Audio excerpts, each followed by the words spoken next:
Greetings, ladies and gentlemen. My name is Alexander Gordon-Johans.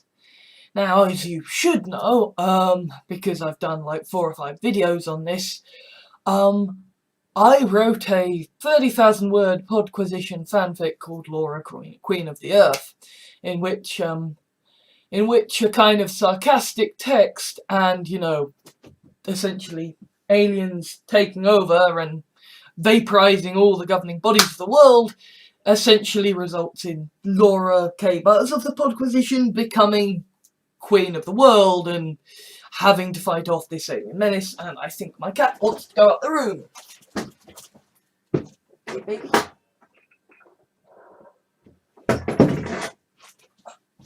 So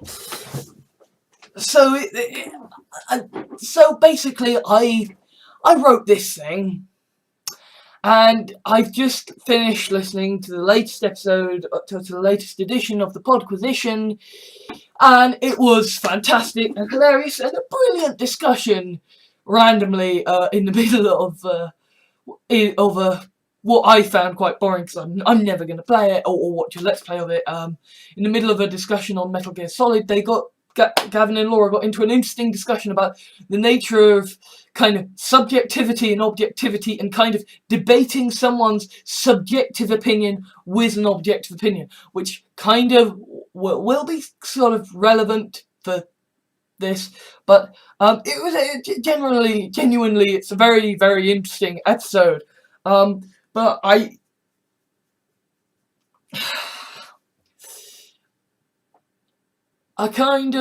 finished listening to it, and they did bring up fanfics.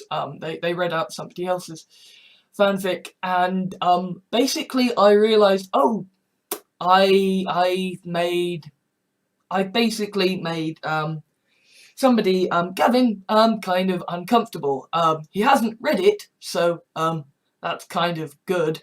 Although it seems like from what little he has, he's like, Zzz. So I just kind of wanted to kind of explain what the fuck that was. I mean, this is the thing, right? I am about to do an audiobook adaptation of a different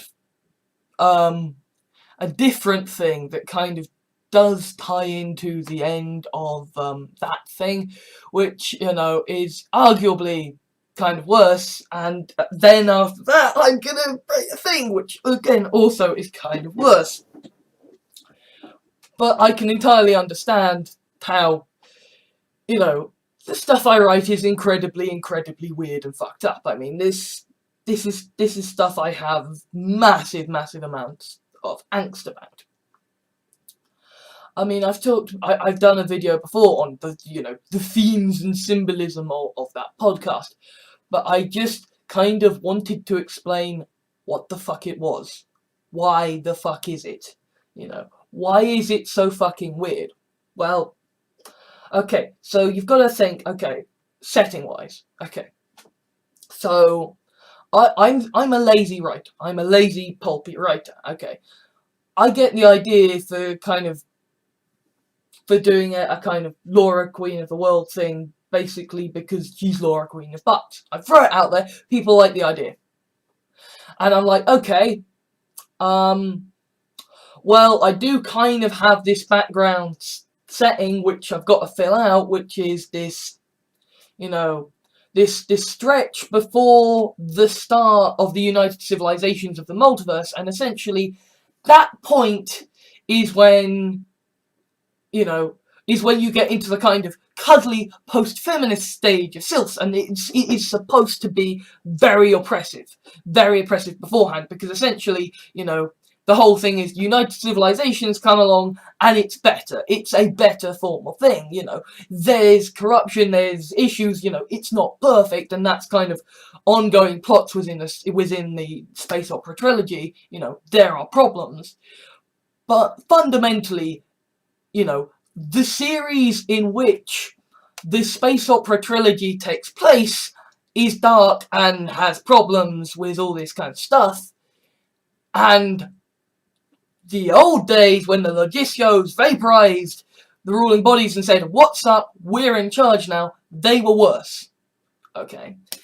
That's a kind of big thematic theme, and I said, like, quasi-canonical, so it has to fit with the theme. I can't just suddenly have a massive fun romp about, you know, Laura being a magic queen with a magic sword, and she goes out and she kills bad people, and it's all awesome. Like, no, I've got to kind of ground it in this weird, gritty, magical realism, whilst at the same time it being very tied into this sci-fi pulpness of, so we have this magic drug created by this magic creature. Oh, and by the way, there's a dude over there who is a magic person because he was born in the void, and he's sort of soul bonded, and he's kind of an anti-theistic parody of God. And kind of, you know, a parody of, you know, how fucking sexist those things are, and, you know, sort of the fact that whereas, you know, you would have the shepherd, he is the pet owner, you know, and, you know, instead of having, you know, the lambs of, you know, the flock that people look after, you have the literal, like, lambs who are the guinea pigs who get tested this various things on, and you have, you know, the flock of cattle that are essentially people who have, yeah, being kind of canonized.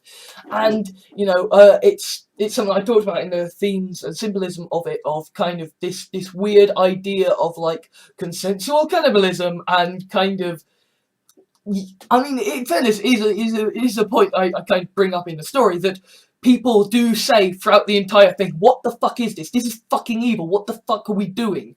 This is disgusting.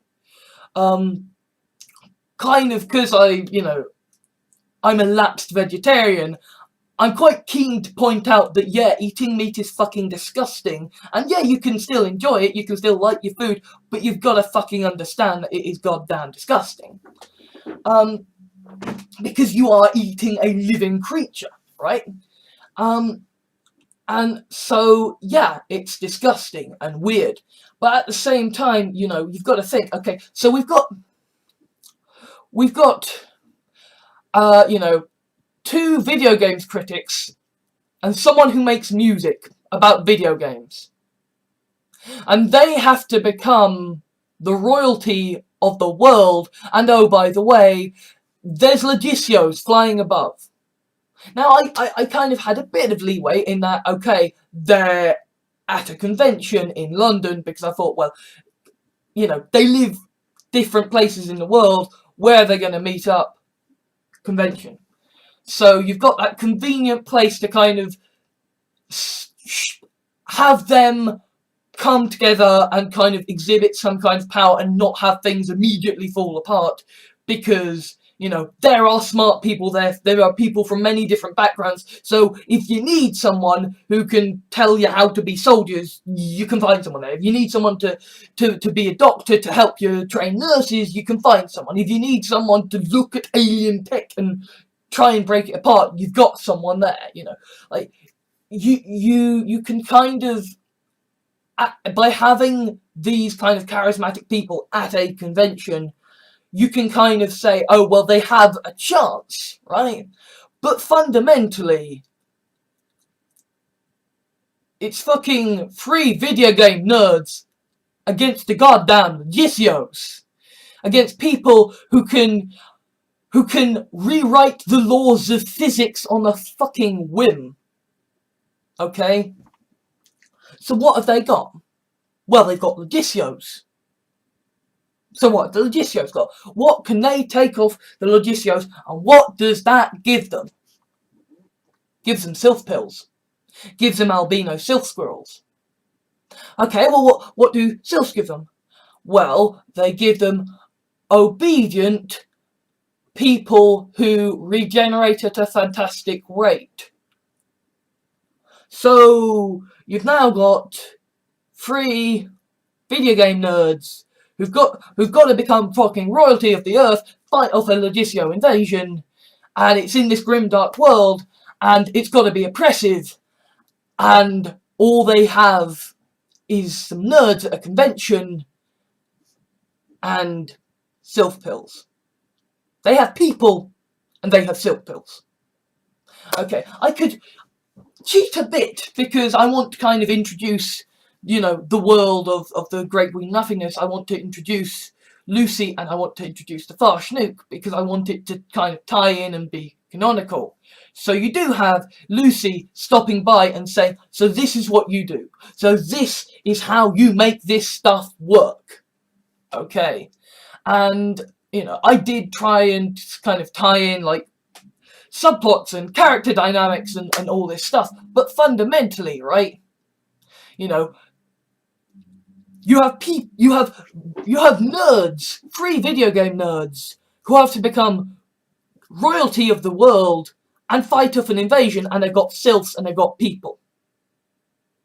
So, you know, yeah, they've got, you know, Lucy Dance coming in as the great prophetess who's saying, look, I know this shit, I know what's going on, your enemy are the Legisios, this is their power, this is what you do to them, this is how you get fucking by. And yeah, it's hard and it's tough, and you have to do very, very horrible things to survive, because how the fuck are you gonna take them on, yeah? You know, in fact, the alternative is worse. Like, this is the light and fluffy way to go about things, you know? This is the, well, you know, okay, it's kind of cannibalism, but it's, you know, kind of, at a certain point, it's consensual cannibalism, and, you know, nobody dies, everybody's okay with it because they're all drugged up like hell, because that's what sylphs are. Sylphs are kind of designed to survive through being exploited, so they fucking like it. So, you know, it's fucking horrible and grim and it's not nice, but you can survive and everybody's okay with it. You know, the alternative is basically to have Laura QraHrkpZeFs leading a militia together to go kick people's heads in, steal their stuff, literally put them into slavery, and, you know, build up an army through oppression. You know, have her be the great warrior queen, Boudica, come again, to enslave the world and free them from the oppression of the Legisios. Which, you know, maybe would have worked a bit, but, you know, at a certain point you've got to say, well, how do you take out the Legisios then? How do you take out these guys who can do everything? I mean, okay, at some point the Farshnook is going to turn up. And okay, maybe, you know, enough torture can convince a Logisio to be a friend. That doesn't work, because the whole point is Logisios can rewrite reality so they can damn well block out fucking pain. So, and they heal, you know, indefinitely. So, yeah, that's not gonna fucking work. You know. So, you've got to just use the fucking magic pills. You know, you've got to, and the way that you make that work is you make it cost. Okay, the way that you say, okay, well, the way free nerds, the way free nerds who've got a load of people take over the Legisios is with magic pills. You know, the way you make that work is you make it cost. Is you make it hard. You make it that, yeah, you've got magic pills, so you can essentially get infinite food, but you've got the moral and ethical complication of, well, that's a person that we are leaving drugged up without food, we are harvesting their shit to make bombs, we are basically milking them, draining them of their blood, we are carving them, we are taking out their internal organs, we are taking their bones from their bodies. And yeah, okay, they're drugged up and everything, but, you know, we're doing that. We have to know that.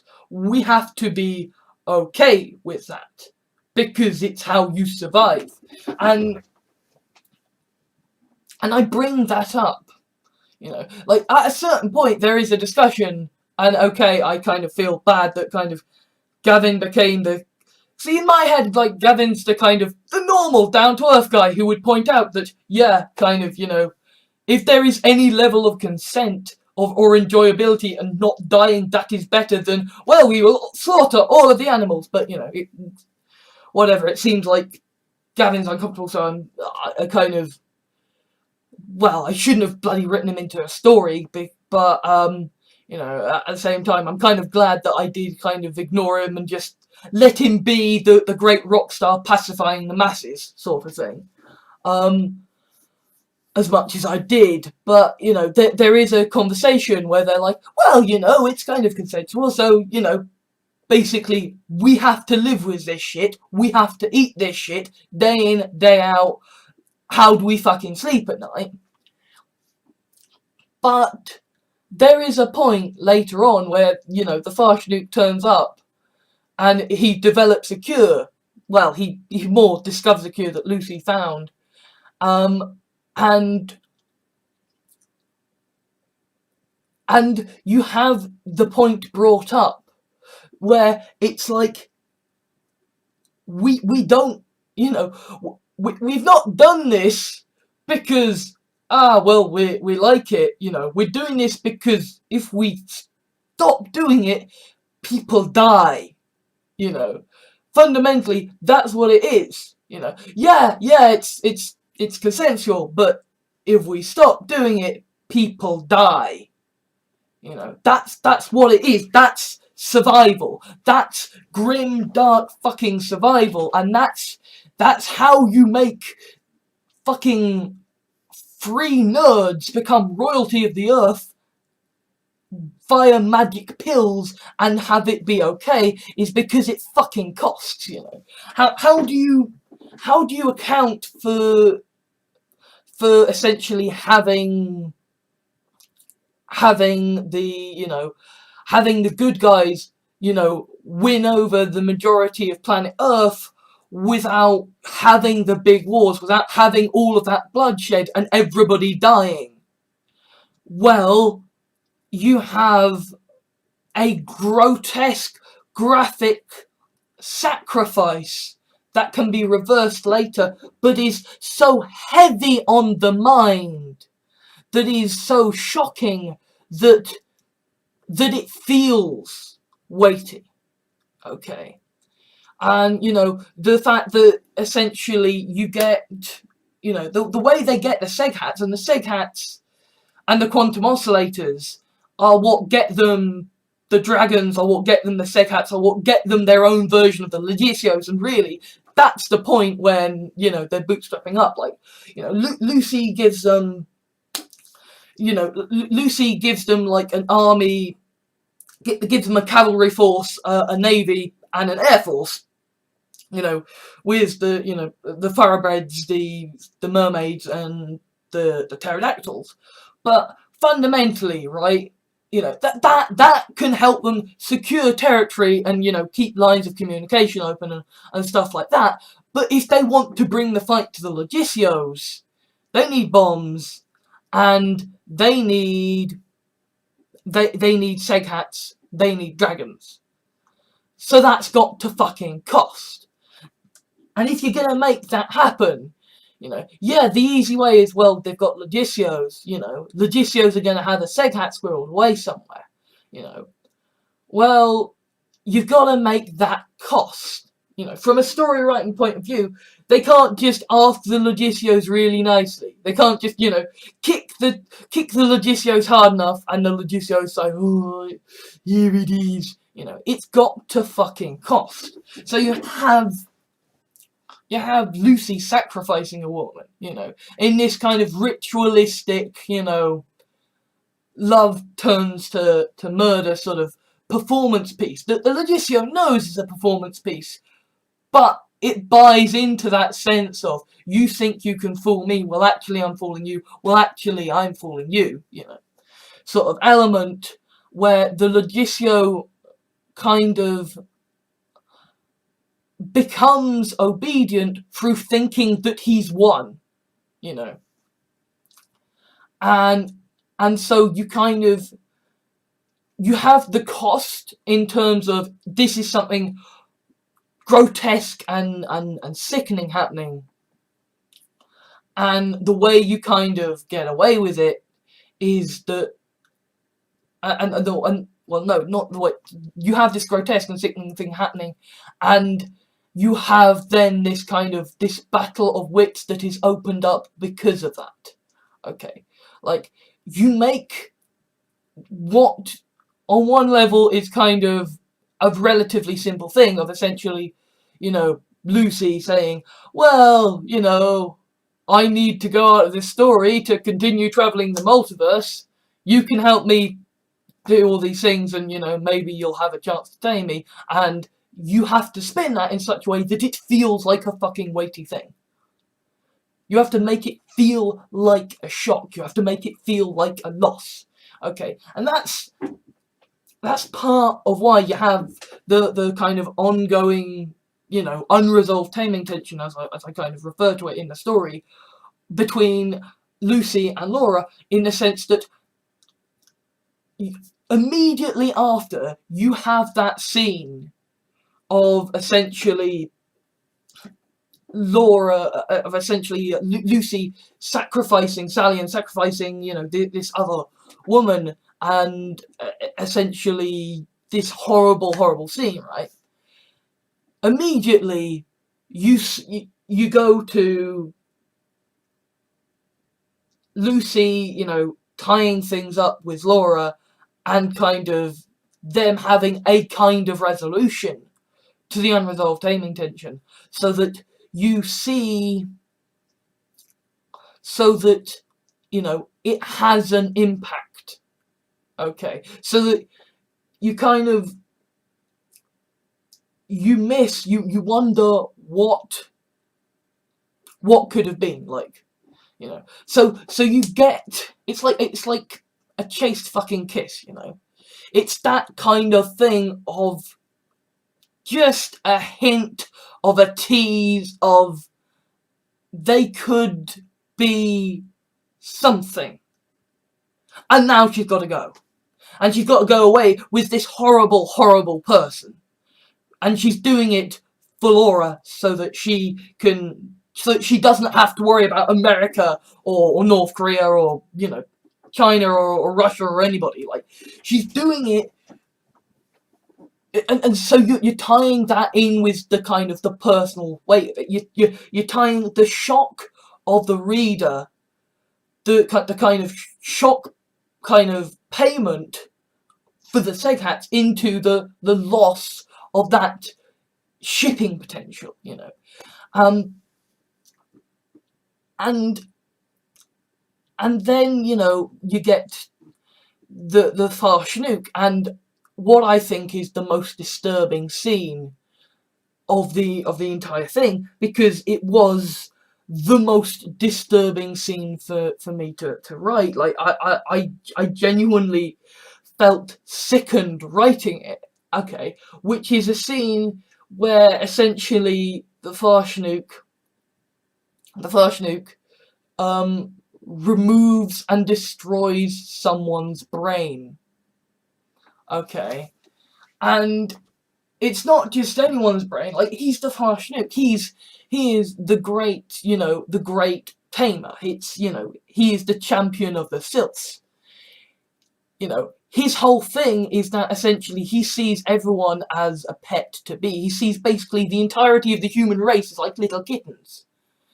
Well, okay, the entirety of women as little kittens that he wants to play and pet with, and it's like, oh yes, the Farshnook is removing the brain of a kitten and destroying it.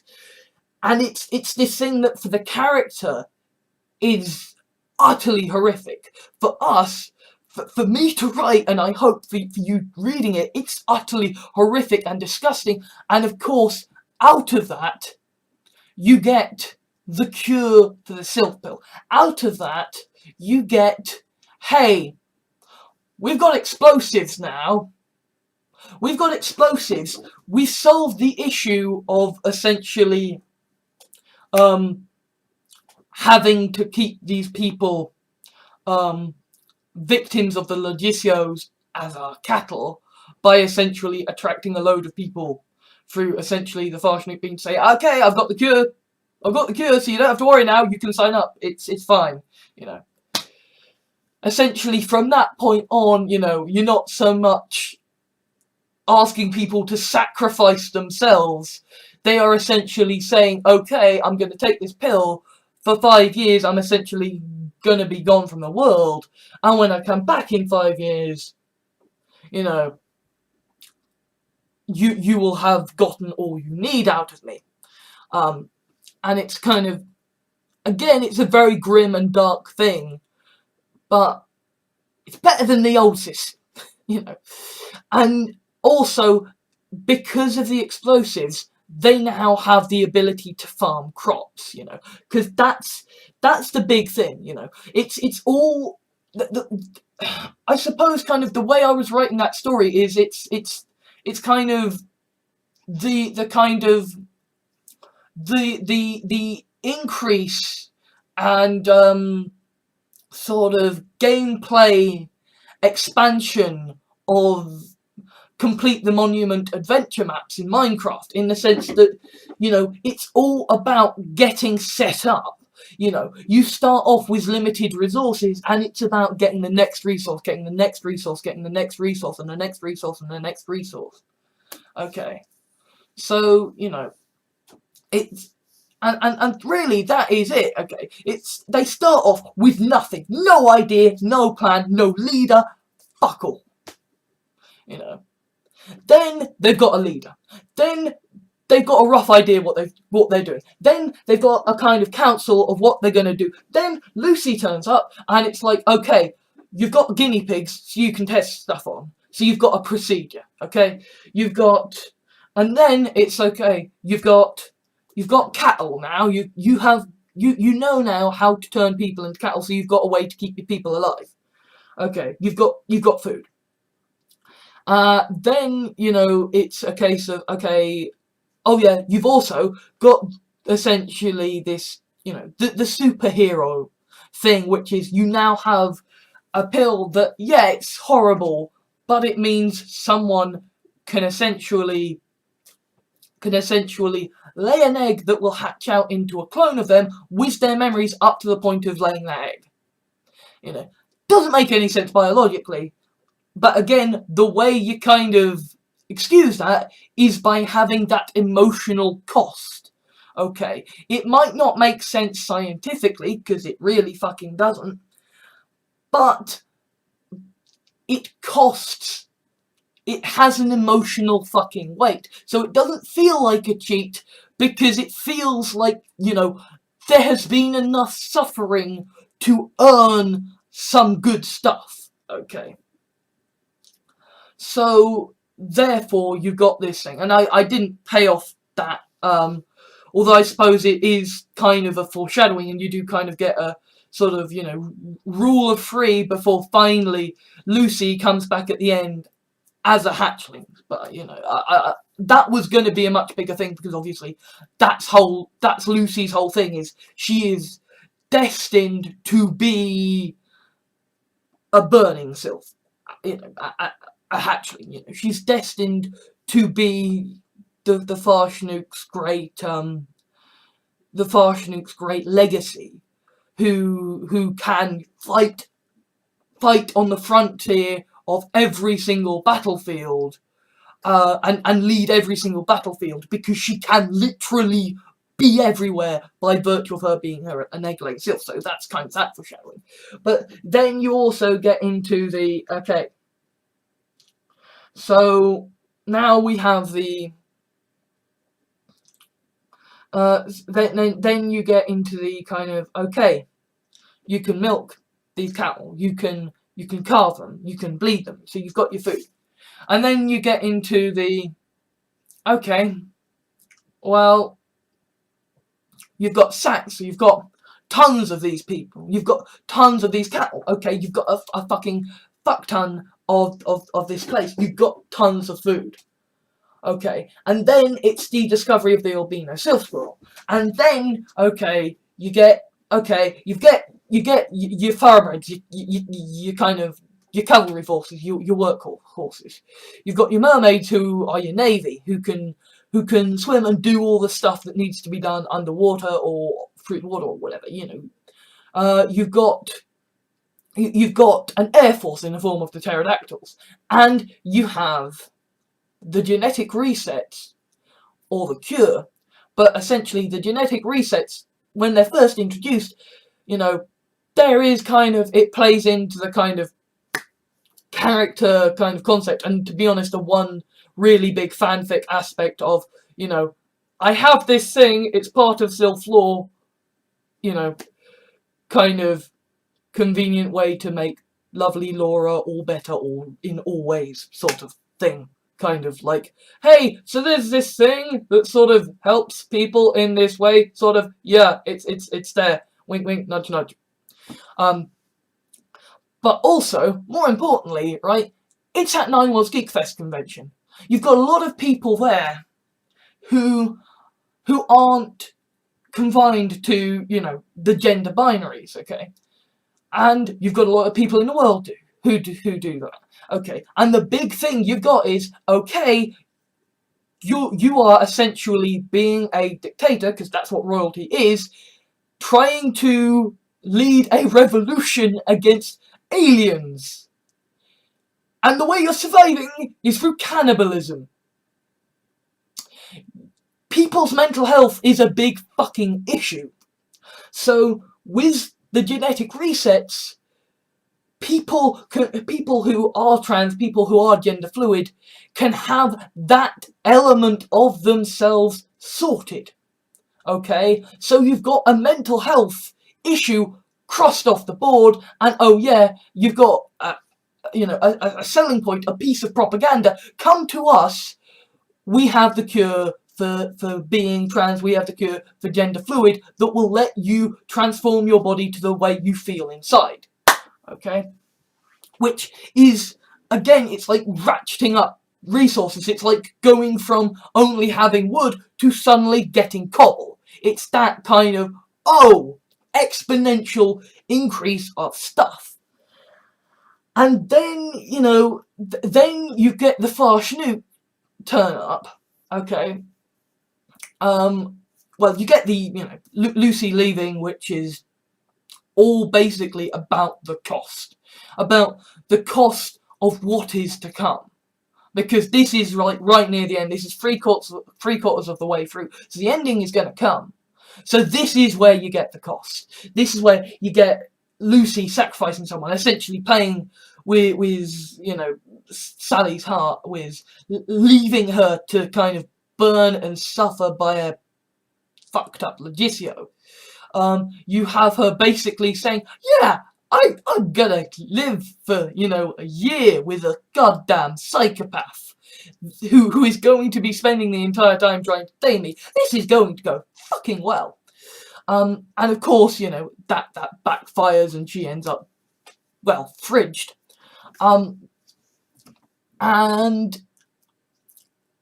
of course, that again is earning the cost of a payoff later on. But then you have the Farshnook turn up, and because you have just had this big cost, this big weight, the Farshnook turning up and saying, oh, by the way, I've got magic powers. Like, at this point, so much weird stuff has happened. At this point, you have, you know, the kind of, the world has diverged into the realm of dystopia.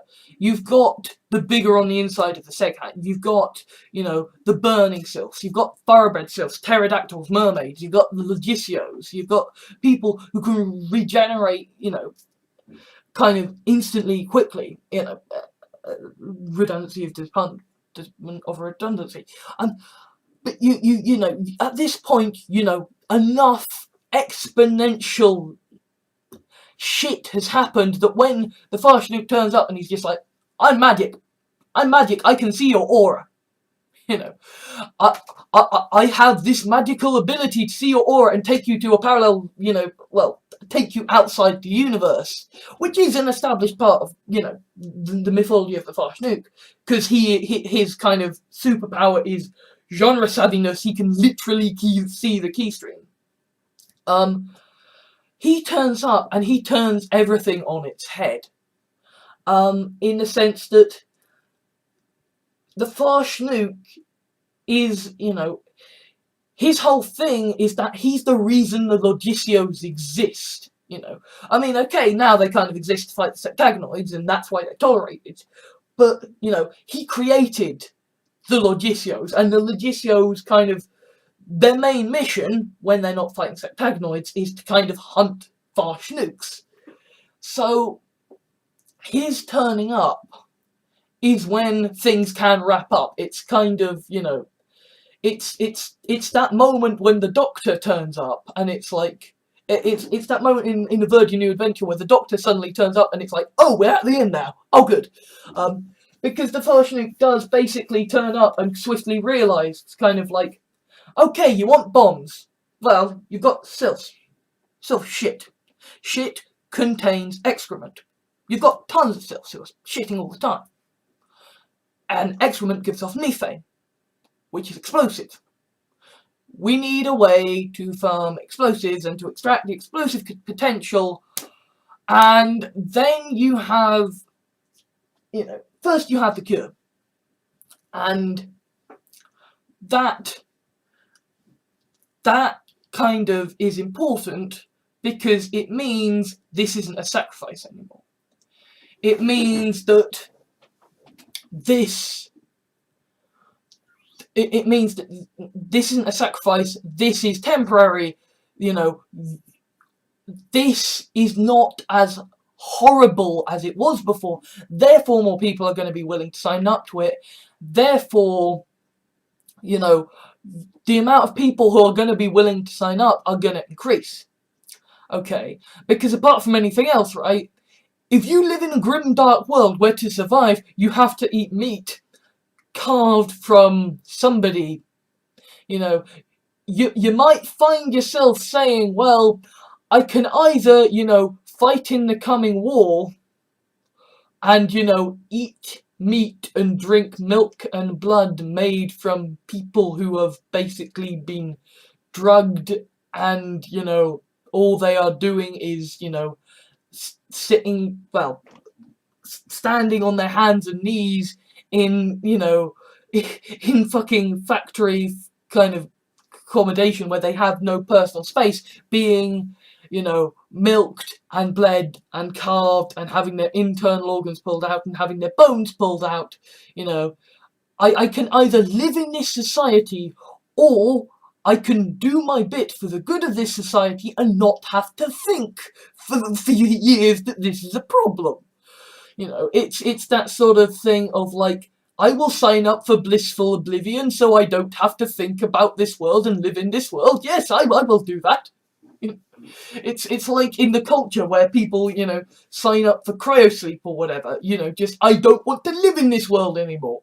Well, if you don't want to live in the world of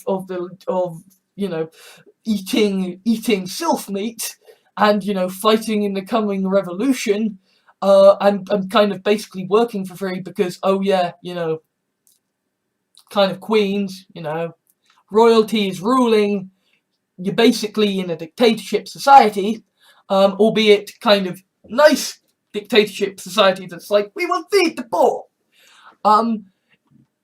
It's kind of, in that kind of society, if there is a cure to this condition, you might just be like, sod it, I'll become a sylph so I don't have any higher brain functions and I'm not aware of what has happened.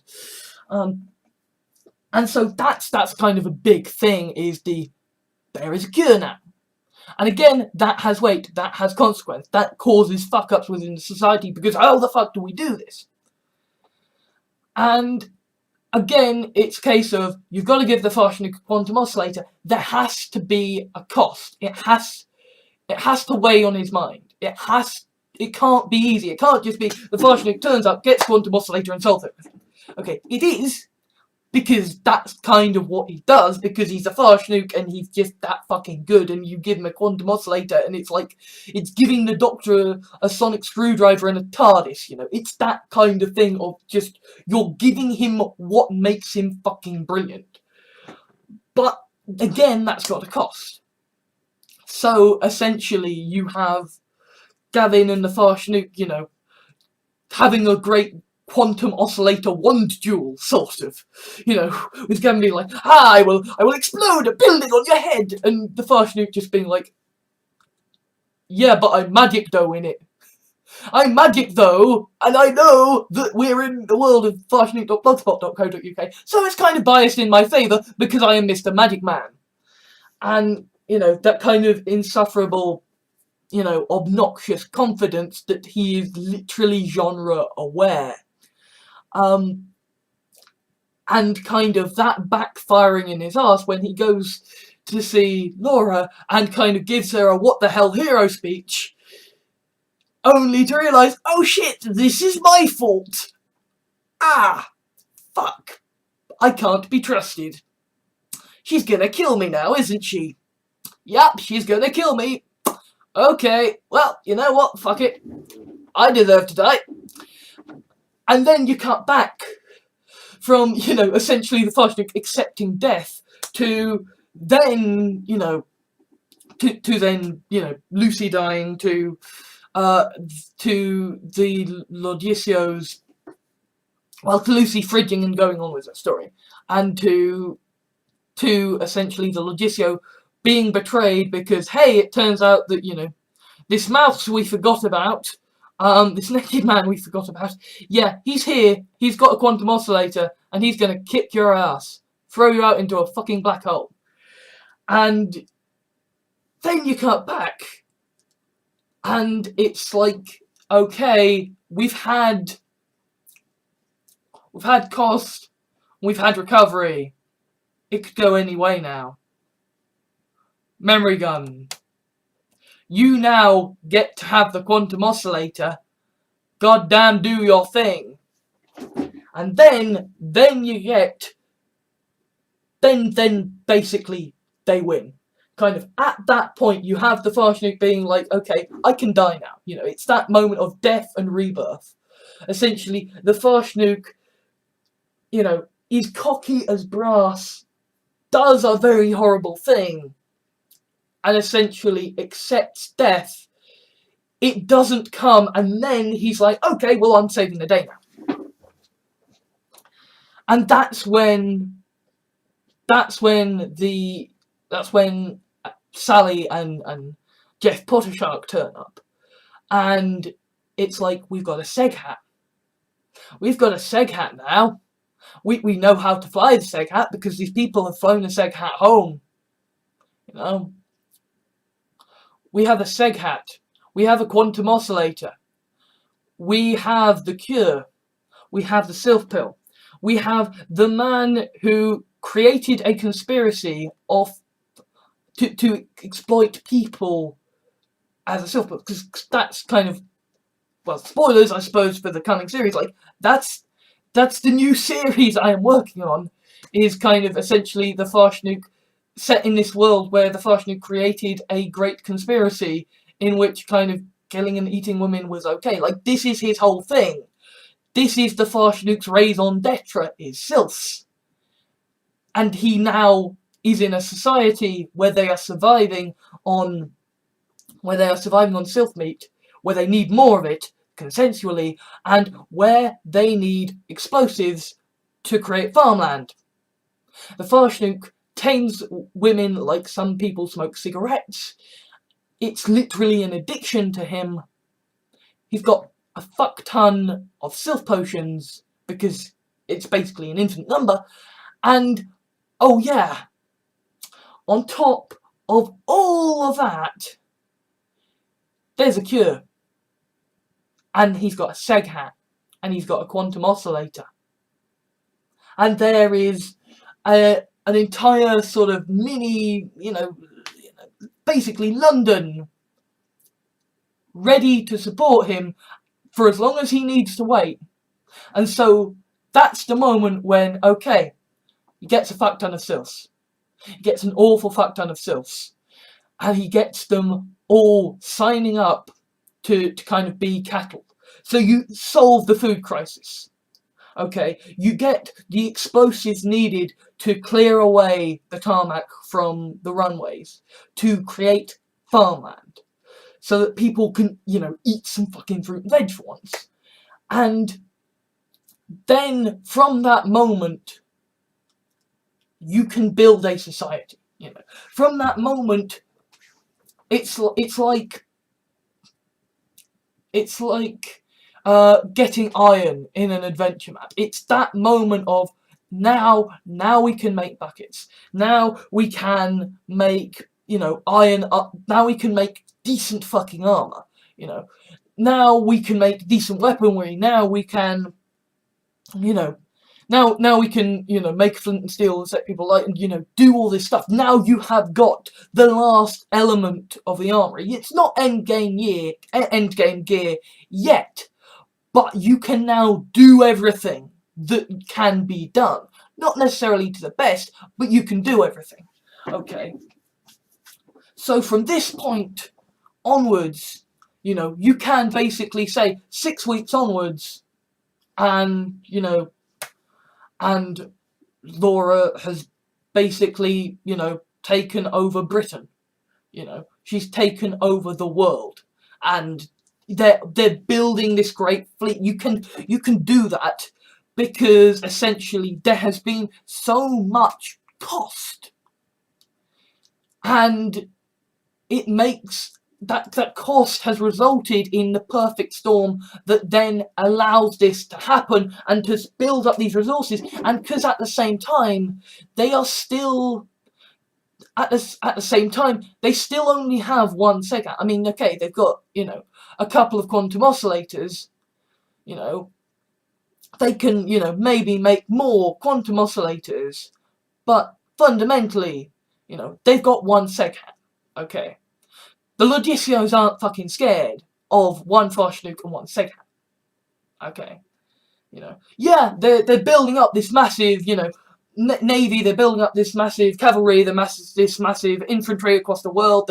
They're building up this massive air force. They're finding all these missiles and stuff, and they're preparing for war. They're preparing to blast the fucking Logicios out of the sky. But the Logicios aren't scared because they're building an army. They're getting a great big army, but for all intents and purposes, that army can't fucking touch them. Then the Farsh Nuke says, oh, by the way, we can make dragons. And Laura says, well, hang on, doesn't that mean you can make Seghats then? And after so much cost, after so much death, after so much bloodshed and suffering and loss of free will and cannibalism and just general nastiness, this kind of great logical leap where the Farsh Nuke basically says, yeah, I googled some stuff and I read a story and I got inspired and it turns out we can basically do this. That after so much of that, it's kind of, it's like how Steven Spielberg said about the shark blowing up at the end of Jaws, By that point in the story, you should have, if I've done my job right, you should be willing to follow me to the point where they just say, yeah, we've got Seghats, we've got dragons, because I read a thing. Because I'm genre savvy, I'm medium aware. And so, at that point, you do have Seghats. And once you have Seghats, this massive army, this great army, and this whole thing of, well, we're free nerds, what do we have? We have people, and we have Logicios who have sylph pills. What do we do with this? From there, you are now at a point where you're like, we have Seghats. We've got an army. We can teleport that army inside the fucking Seghats. Okay? And now, suddenly, the Logicios are scared because bone weapons might not be able to kill them. Cavalry might not be able to kill them. Bloody pterodactyls might not be able to kill them. But they don't need to. All they need to do is force them back away from the controls and restrain them. And that's it. Once you have that done, you've got a whole bunch of people who know how to use seghats. You've got the Farshnook, and you've got Sally who knows how to fly seghats. And you once you have got that done, once you have taken your army and basically teleported it inside the Logicios, you've won. At that point, you have won. You now have Logicio spaceships that can vaporize anybody else. At that point, the Logicios are not going to fuck with you. Okay? Because you have their technology that vaporizes all governing bodies on planet Earth overnight. They aren't gonna fucking mess with that. Especially not when the whole point of this was to kind of take over a small little planet so that, they can get some extra resources, so that they can essentially get some more personnel to help them fight in the war. All of this weirdness, all of this destructiveness, all of this very nasty fucking stuff, which is meant to be fucking nasty because, I basically realised halfway through the thing, oh yeah, I don't actually like royalty. I'm in this kind of position whereby I want to kind of make sure, Laura is, the good queen, but at the same time I want to be very critical of royalty, so that's kind of the whole thing is kind of, yeah, you can be in charge, but you're going to have to make horrible decisions, and it is basically going to corrupt your soul. And, it is this thing of, it has to be oppressive. But you have then gotten from, essentially, free people, free computer game nerds, to taking out the Logicios and posing a credible fucking threat to them. And all you've really done is you've just said, okay, you've got people and you've got Logicios. Okay, Lucy turns up and, shows you how to make use of this. Okay, the Farshnook turns up and he, again, shows you how to make use of this, and because the Farshnook is medium aware, he basically pulls the whole idea of making more seghats out of his arse. But, at the same time, all of this is just so that you can get from free computer nerds in,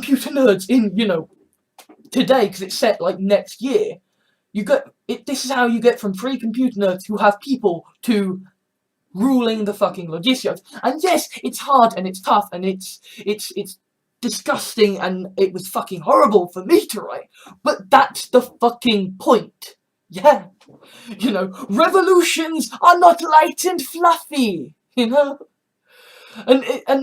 the same time, this was probably the most light and fluffy revolution of the lot because there's one bad guy.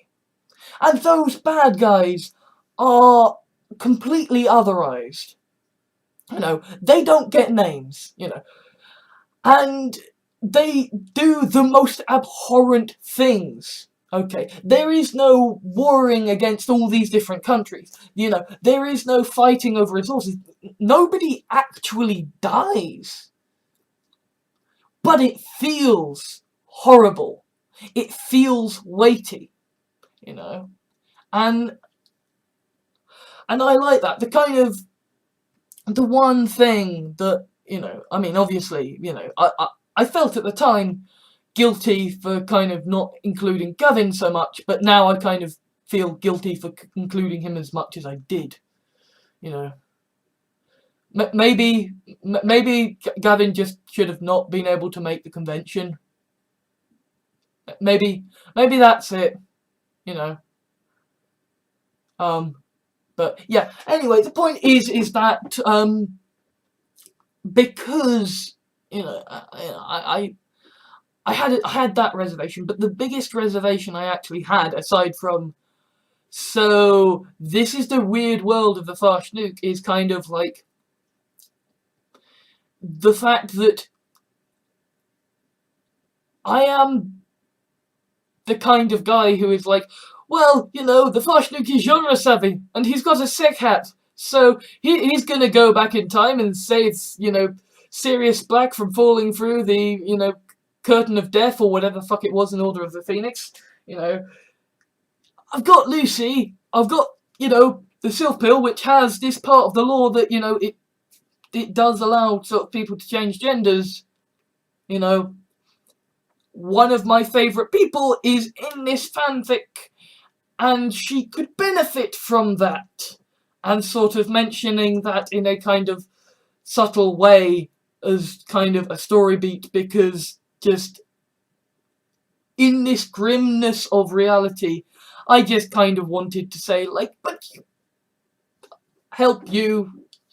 And that's the kind of the one big thing that I kind of felt awful about, because everything else is kind of gritty sci-fi pulp dystopia that kind of makes sense because of the setting, that makes sense because of characters and how you get from, you know, three computer nerds who know fuck all to, you know, posing a credible threat to the Legisios, when all they've got is Legisios and the Sylph Pill and people. But the one thing that I genuinely, I mean, okay, like I say, I did find, you know, the scene where the Farshnuk removes this person's brain disgusting to write, and there was a scene that I wrote that I kind of regret, because essentially I was really horny at the time, and I was just like, okay, let's have this woman be kind of consensually stripped because I like them, and I feel guilty about that. But really, my biggest kind of worry and angst about the whole thing was just, so I'm basically, you know, writing this entire fanfic to kind of subtly say, here, Laura, have a magic potion that will sort your problems.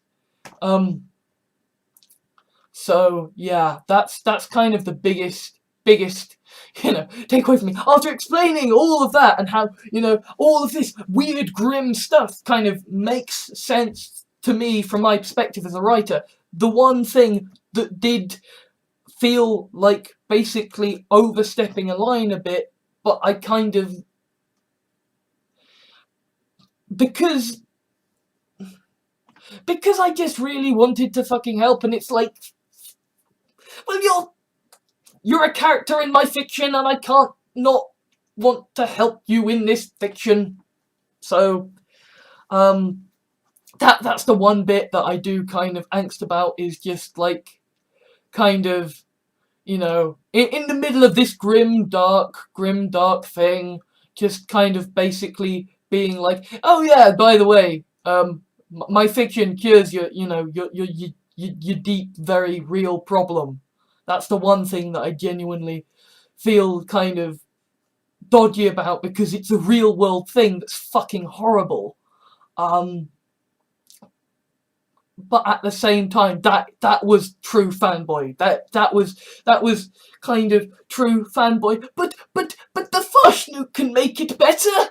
The Farshnuk can make it better. The Farshnuk can make everything better. Which, yeah, I mean, everything else, to be honest, I'm willing to say, yeah, it's fucking weird, but that's the fucking point. Yeah, it's disgusting as shit, but that's the fucking point. And, you know, in fairness, kind of, you know, I am sorry to Gavin, but, you know, in fairness, nothing kind of truly horrible, you know, happens to him. You know, essentially all he gets is to be like, you know, Luke Skywalker with the quantum oscillator, you know, and essentially just turn up at the end and say, I am the miracle of sound. I cast magic missile. And sort of using sound to incapacitate someone who's going to take out Laura. That's like the one thing that he does in the entire thing that's, you know, any kind of purpose aside from being an antagonist to the Farshnuk. So there's nothing really bad about that, but I am obviously, like, you know, if he's uncomfortable by that, obviously, yeah, so totally understand and, you know, regret that, you know, he was in it then if he feels uncomfortable by that. But at this, you know, I personally, you know, like, there wasn't a scene where, you know, Gavin was, you know, subjected to, you know, the Farshnuk or anything, you know. I think, you know, Lucy makes a joke once, and, you know, to be honest, it seems like Gavin's, you know, character in The Thing was basically, yeah, this is fucking weird, I don't want fucking any of it. You know, that's the whole reason he picks a fight with the Farshnuk, is you're goddamn weird, I don't want anything to do with you. So I actually feel like, in regards to, you know, that element, like, I can understand, and I apologise for any kind of feelings that Gavin had, but kind of, I don't personally feel like there was anything in there that, you know, would be upsetting in that way, you know. I mean, aside from, you know, obviously being part of this horribly depressing dystopian world where, yeah, to kind of survive and beat the Legisios, we sort of have to resort to cannibalism. Aside from that, they really, you know, there really isn't much there. So, and his job basically throughout the entire book is kind of be a fucking rock star, entertaining the masses, you know. Sort of, you know, just going like, are you not entertained? You know. So I don't feel bad about that, you know. The one thing that I do feel genuinely some kind of like angst about is kind of saying, hey, this kind of real world thing, yeah, magic potion. That's the one thing that, you know, I feel kind of genuinely kind of could be or is distasteful, but kind of as a fan, it's like, there's a thing here that can be done with it. You know, it was just, as a fan, it was way too fucking tempting to just be like, and I fix all your problems. Yeah, I fix all of your problems, but you are kind of queen of this dystopian fiction in which, you know, kind of people are kind of cattle and, you know, you have to bear this great burden of command. But, you know, on the plus side, you know, your real world problems are solved. But yeah, that's the one thing that I genuinely kind of feel a bit, like, guilty about. Everything else, like, makes sense from a kind of story point of view to a certain extent, and even, you know, the things with Gavin, like, you know, there isn't really much there that's kind of, you know, not the creepiness and the weirdness really doesn't touch Gavin. Like, you know, he doesn't even really go along with the creepiness and weirdness. Aside from, you know, the one conversation about, well, consensualness is kind of better than, you know, just slaughtering animals, but I suppose that's the difference between kind of being a lapsed vegetarian and being someone who casually eats meat. Yeah. So I guess, sorry, about this long review. Well, not review, but explanation. Possibly digging of my own grave. I just kind of felt like doing it, really.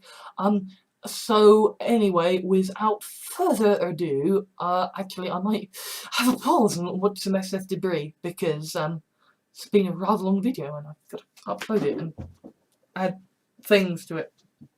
Anyway, see ya.